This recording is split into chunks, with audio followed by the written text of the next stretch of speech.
All right, so today I'm here with Kris Wilson. Kris has been helping us with some of our stuff with Reaching Japan, and we're excited to be able to actually announce our partnership. She just got approved with her mission board, and she's been a huge help. We met, when did we first meet? Was it last September? We met in person in September. Person in September. Yeah. Her husband, who actually works for another missions agency, reached out to us and got us connected. And it was such a great connection. And we want to introduce you guys to Kris and Kris to you guys who are watching because we know many of you are watching and praying and keeping up to date with our family, but not just our family, but missions in Japan and getting the gospel out here. And we're excited to have Kris on board with us. And so, yeah, Kris, why don't you go ahead, tell us who you are? What do you do? Well, I am originally from Pittsburgh, so I was born about 2.5 hours from where I am right now. I moved to Ohio and I went to school in this state, and then I stayed. I'm in a pretty rural area, about an hour east of Columbus, but right on the main drag between Columbus and Pittsburgh. So we're easy to get to Cleveland and around, but we're smack in the middle of the Midwest. Um, I've been married for about 35 years in How June. are you? It will be 35 years in June, exactly. We have one son, he's 16, and so we love living in the countryside, and that's what we're doing these days. Awesome. Yeah. So Ohio, I know I got to visit you guys in Ohio last year and see So it without all exciting to the. come to Ohio. I'm sure, anybody who's, partnering with missions and missionaries and any kind of work like that, we all kind of want to know this. How'd you become a Christian? Well, my story is very different than a lot of people who are on the mission field. I did not grow up a Christian. I was not a Christian until about 17 years ago. So all of my young adult life, I was a very angry atheist type person. Was pretty much repulsed by the Bible and people who tried to um, evangelize me. It made me very angry. So I was very, very defensive. But God is so patient. God was so patient with me. He allowed me to run the course. And as you'll learn more about my background, you'll see that I did go through like a series of training pretty much for the purpose that I was to serve the Lord, and that is in ministry. But about 17 years ago, I had a remarkable experience. God knows that I was very, very um, stubborn and skeptical and angry, as I said. So it took a long, long time to get my heart ready for the moment that God walked into my life in a way that was just completely remarkable. So for a few months, I listened to the Bible on CD, which is kind of funny because I purchased that for a couple $100 after I thought to myself, what crazy person would spend hundreds of dollars on this huge set of CDs? And I did that secretly. My husband did not know about it.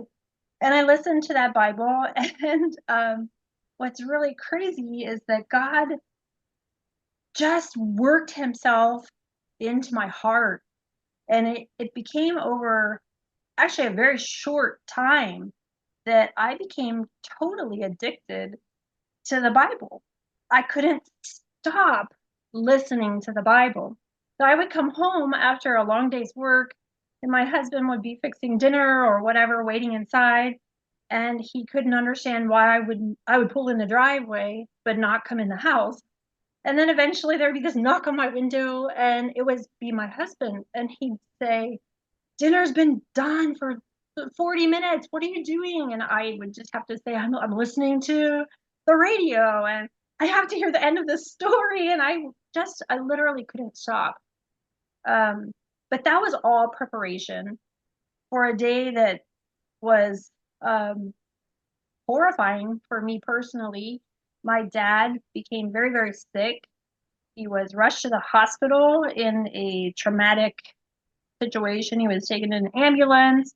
My mother called and she said, we don't know if he's going to survive or not. So it was a very, very traumatic moment.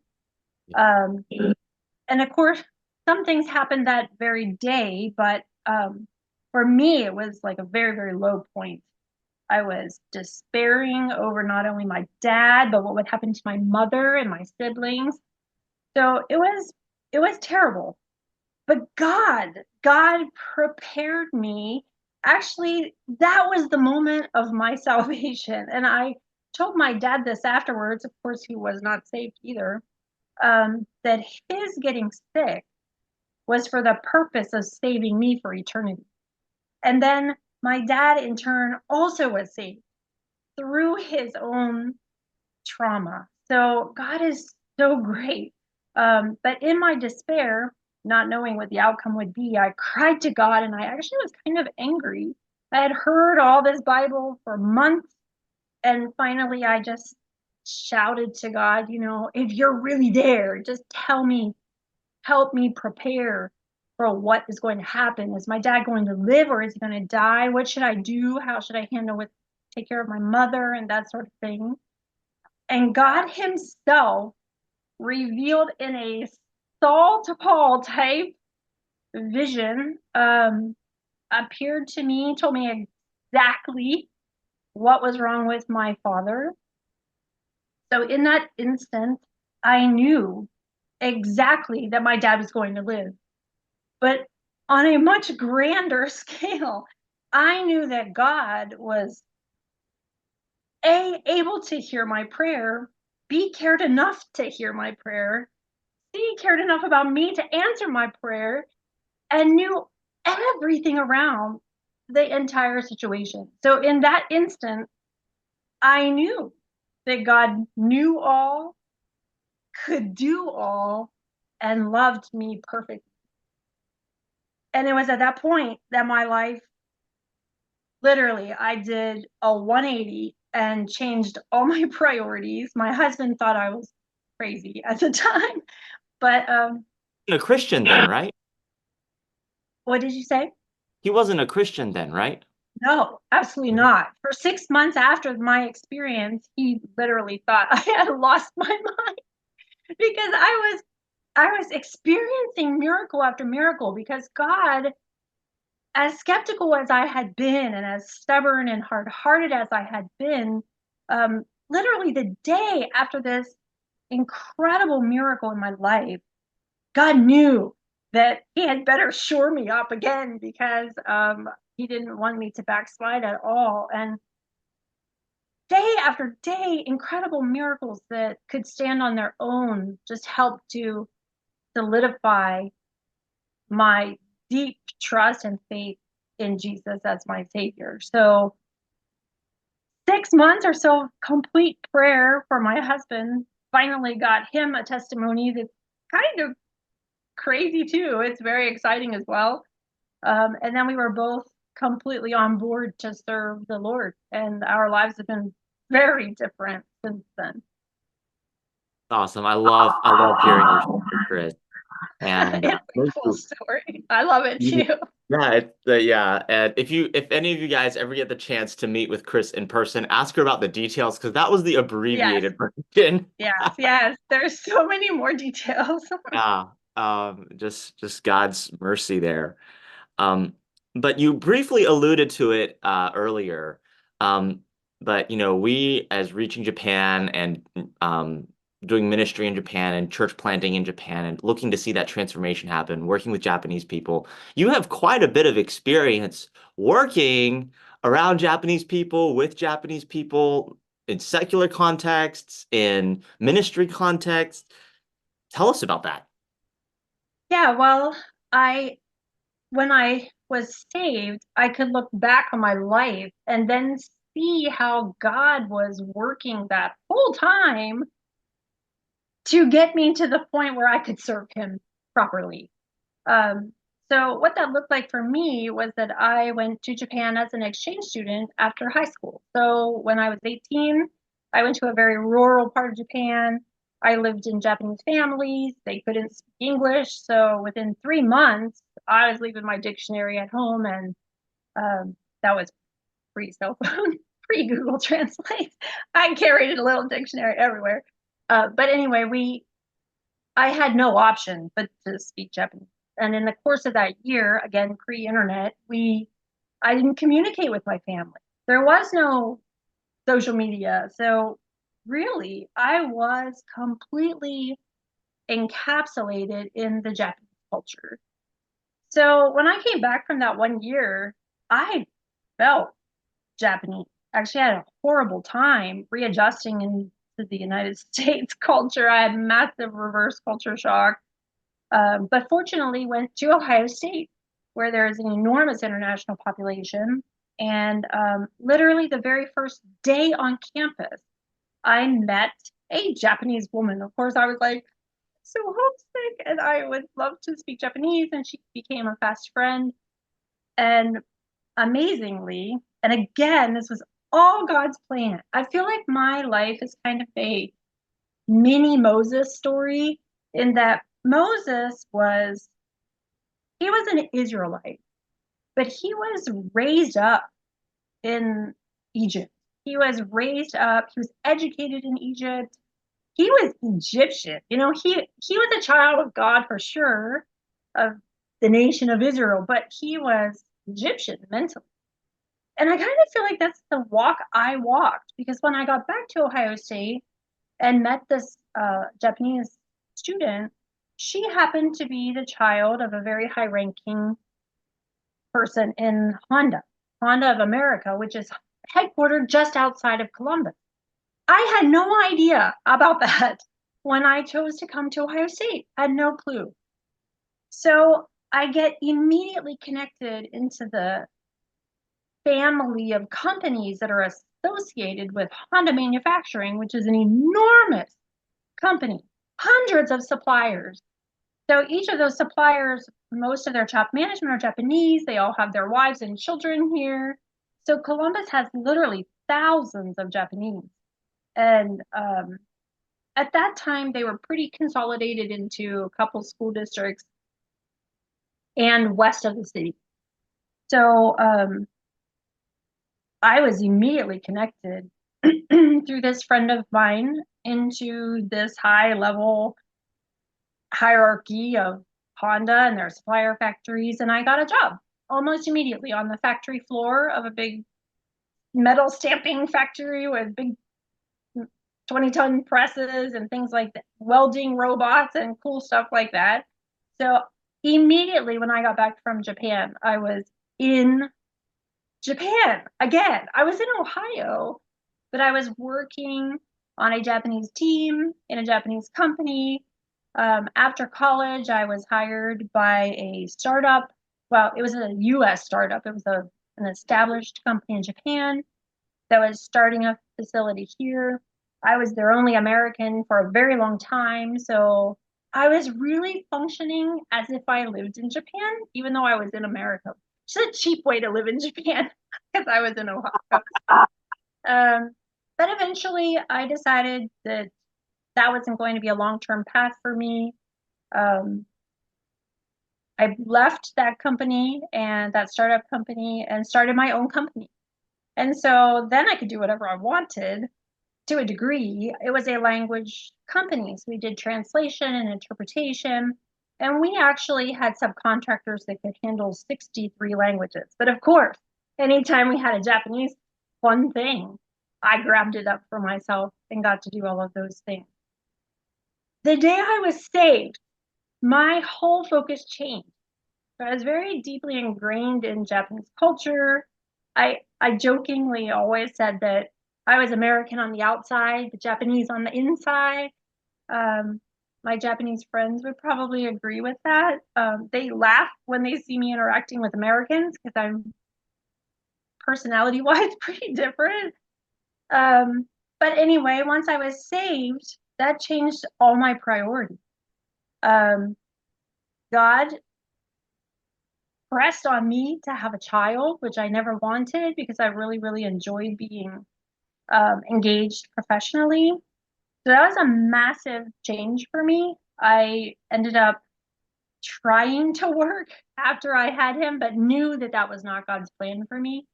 So 6 months later, I quit my job and I stayed engaged with the Japanese through ministry. So I would tote my child, my little baby, around, and I might then my toddler, and so on, until he was part of the ministry as well. So I worked with an enormous Japanese ministry in Dublin. We have a church that has its own Japanese congregation, a full-time pastor. So I quickly became involved in that congregation and then ended up leading this robust English ministry that actually had Bible studies and all kinds of elements involved, including a gospel choir and that sort of thing. So I led that for many, many, many, many years while I was in Columbus. And then Eli, our child, became a teenager. So and I've been homeschooling him since kindergarten. Um, which allowed me to have him with me to also engage with the Japanese. So he also has a heart for the Japanese, which makes me very happy inside. So I haven't had really a life at all since I was 18 without Japan being a very important part of it. Um, when he turned 14, we thought it was time to get out of the city. I was torn apart, decided to leave all of the ministry work I was doing in Columbus with Japanese. And it is that that led me to reaching Japan because God had to move me away from the ministries that totally consumed me and my time, which was fine, in order to do something different. So I feel like this is a new stage for me. I love being involved with what is going on in Nagoya, which I've never been to the city yet, which I plan to come super soon. But my life must involve Japan. Yeah. It's in me. So God prepared me for this point, and that's why I love Japan as my own country, really. Yeah.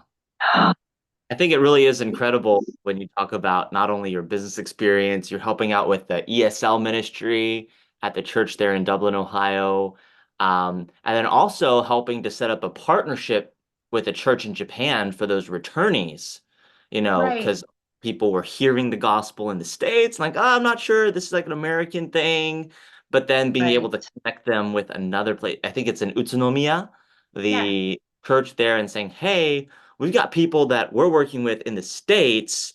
They're coming back to Japan. Can you receive them? And how God even worked all that out and used you guys yes, to help partner and get that connected to really further the gospel. So yeah, it's awesome just to hear how that little bit at a time, right. God is preparing you for this stuff. Yeah, it's so cool to look back on the steps, just the path and how everything was perfectly planned without my knowledge.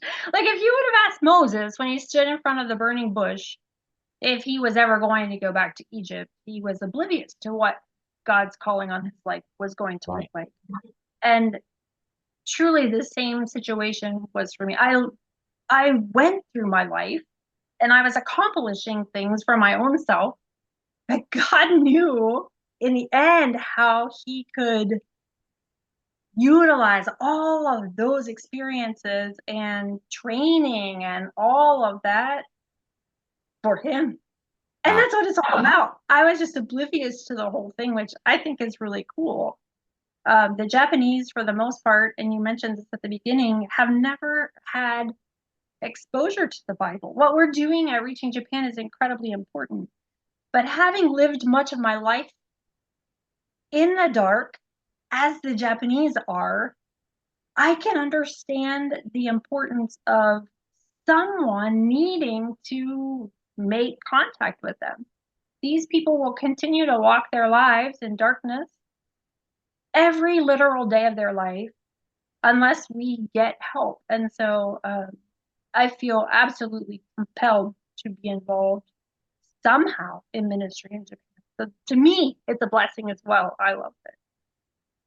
Now, I know those who are watching are probably wondering about a few things. Like our goal is church planting and seeing transformation through churches started and those communities of faith brought together.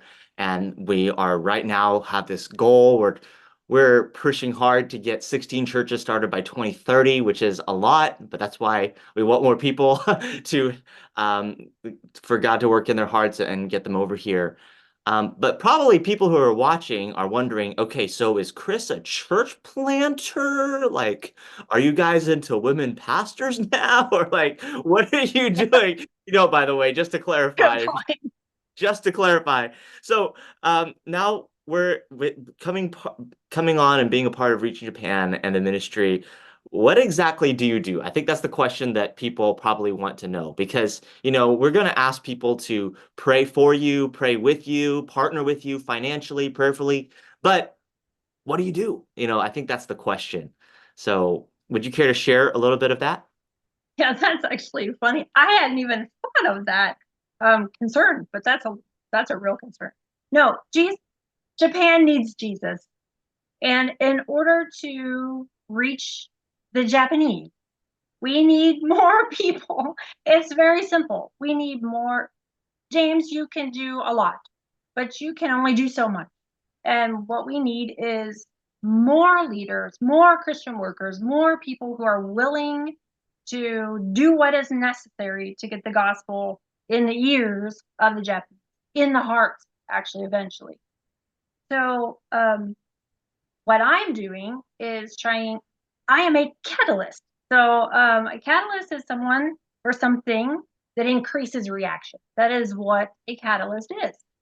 So, my job is to move people to action.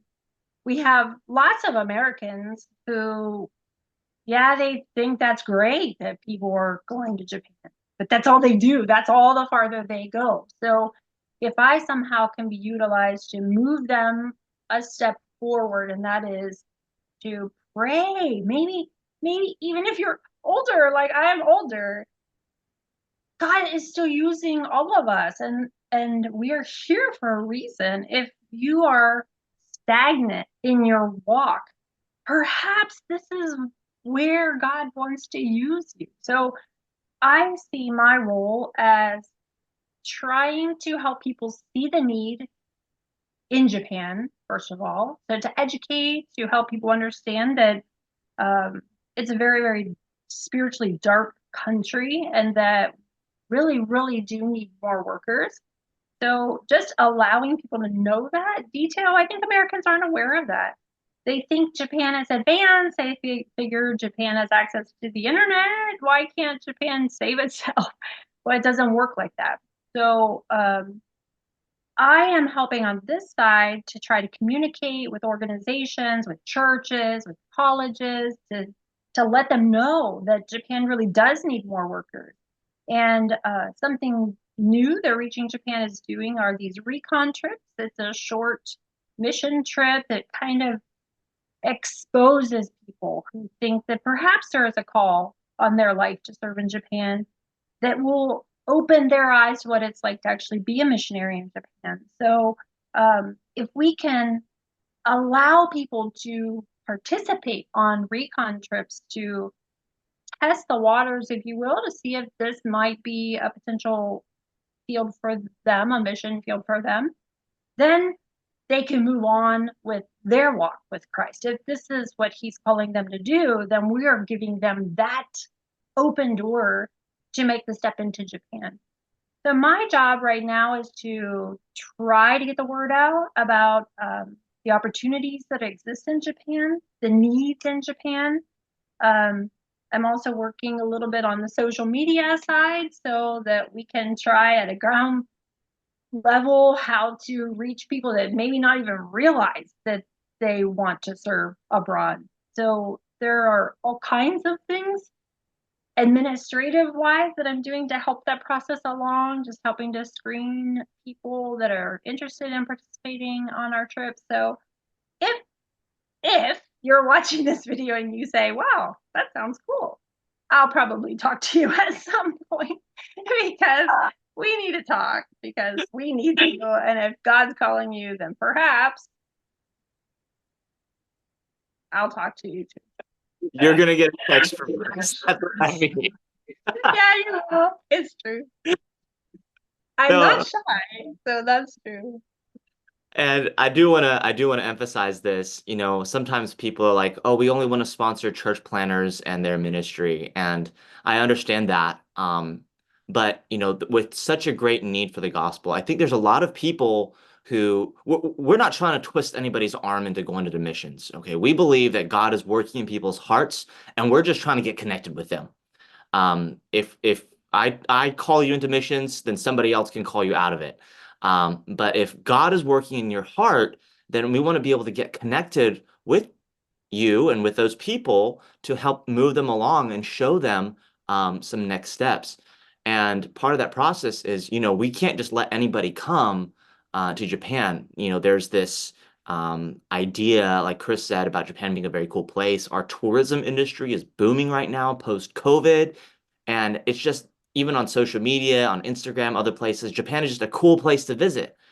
And so Kris helps us out by screening our applicants, making sure, hey, are you spiritually, you know, plugged into your church? What are you doing?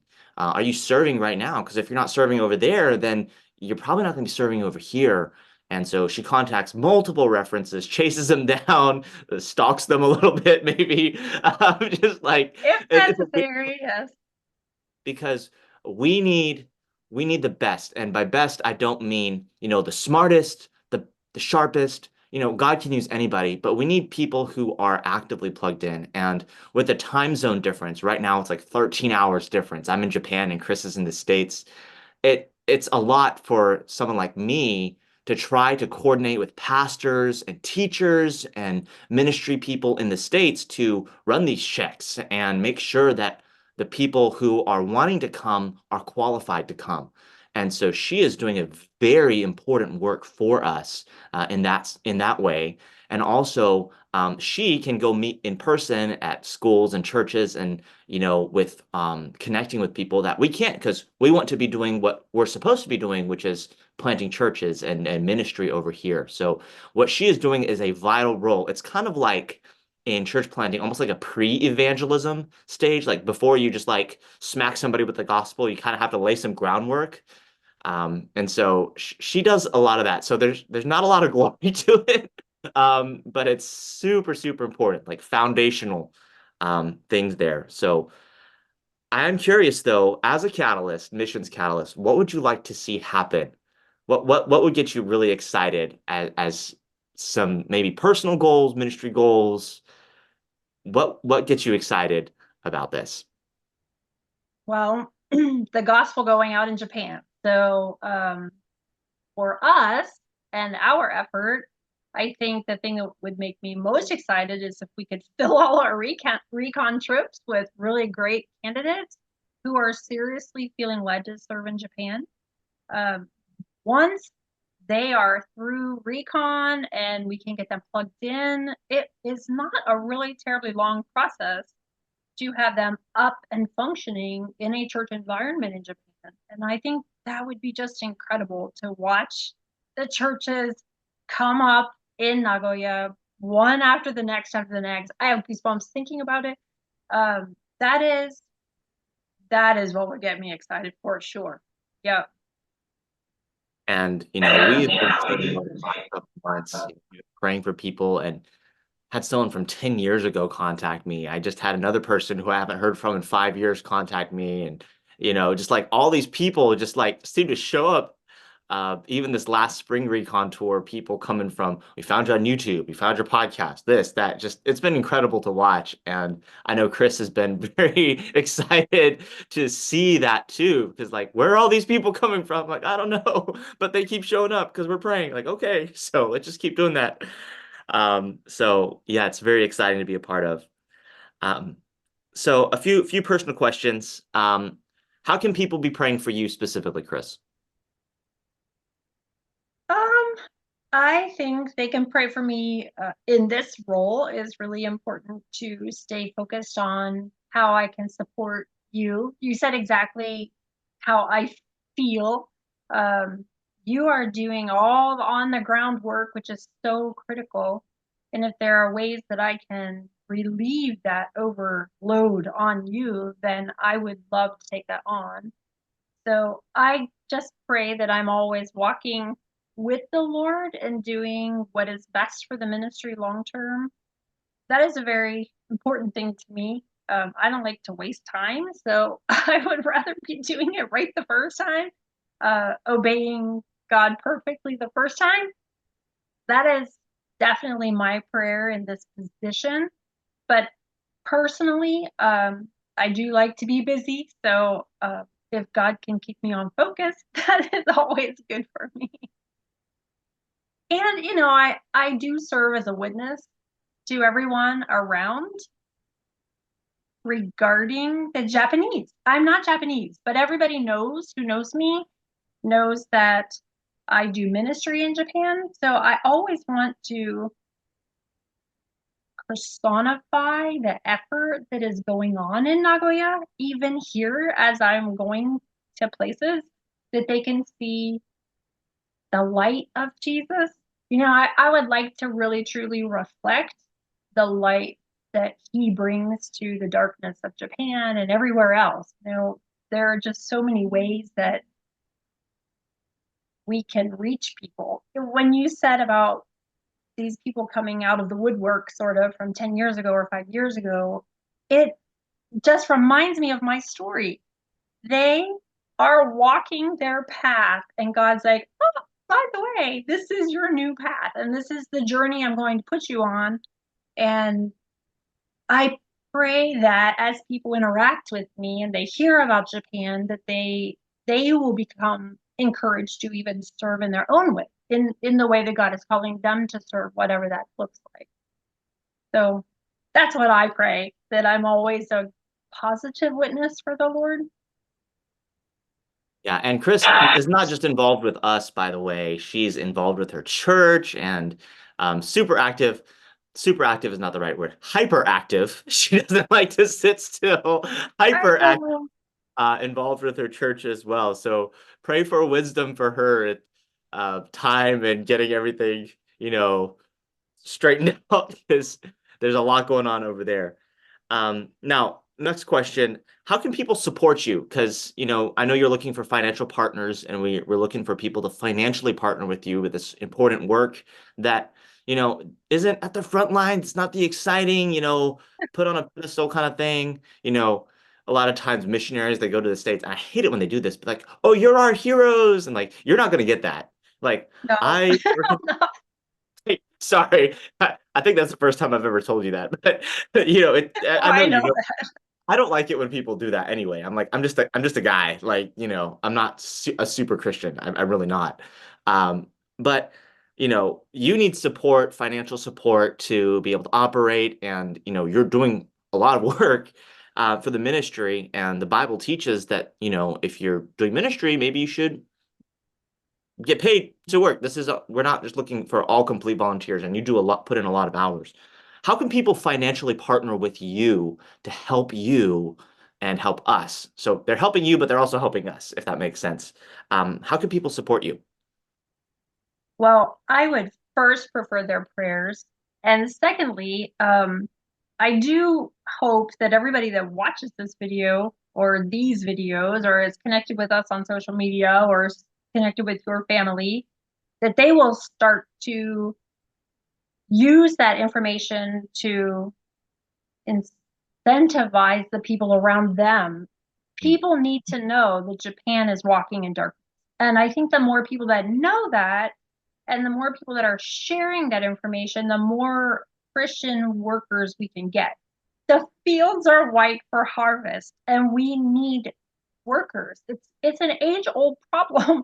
It's a 2,000-year-old problem, but we're still standing in the same place. So I think after prayer, the second thing is that from my perspective, what we really need is more Christian workers. So if we can utilize your voices to spread the news of what we're doing and how we are reaching the Japanese, that would be really, really huge. I mean, that in itself is an answered prayer to us.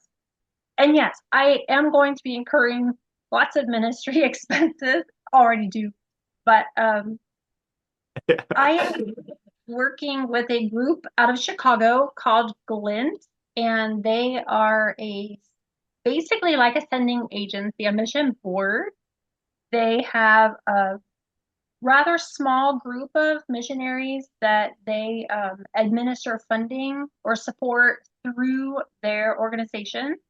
So it's a very small group that it's a couple who is from the Philippines, but they, interestingly, have a really soft heart for Japan.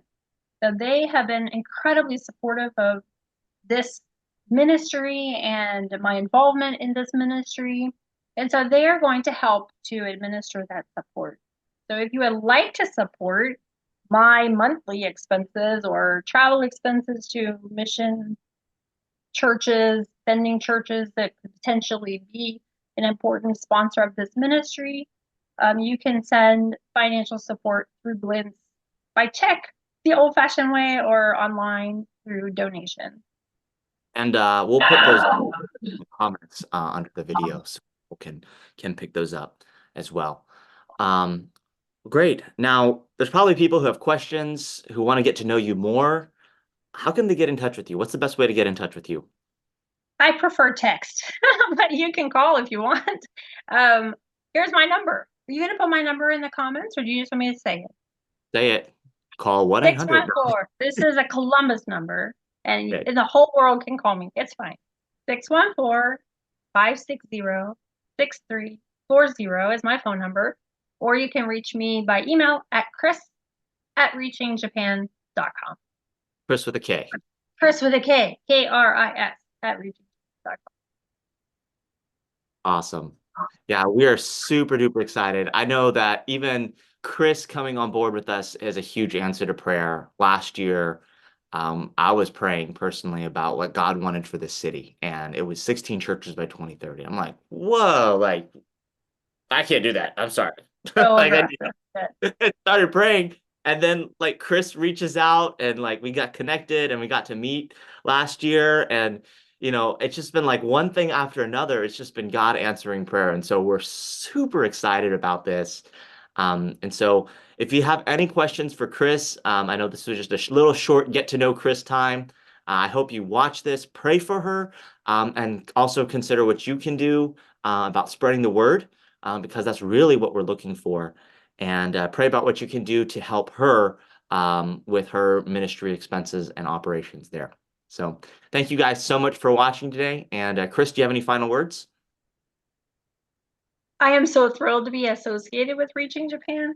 I'm so glad that I found my new passion, and that is helping the people in Nagoya specifically. So I'm really excited.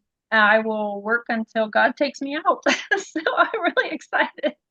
Until the next thing. Yeah. That's right. Awesome. Thank you guys so much for joining. Bye-bye.